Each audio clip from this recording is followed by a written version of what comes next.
Hi, it's me again with Corel Drill Tips and Tricks. And yesterday I did a video on how to remove the background on this dog. And I wasn't, if you didn't watch part one, you really need to watch it because I added this line. And I wasn't too concerned about the dog.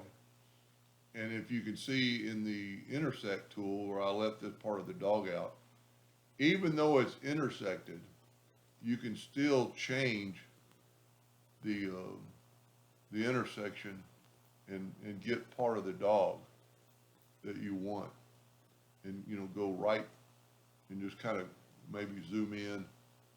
I'm using the shape tool and see the dog doesn't go past there, so I'm going to go there.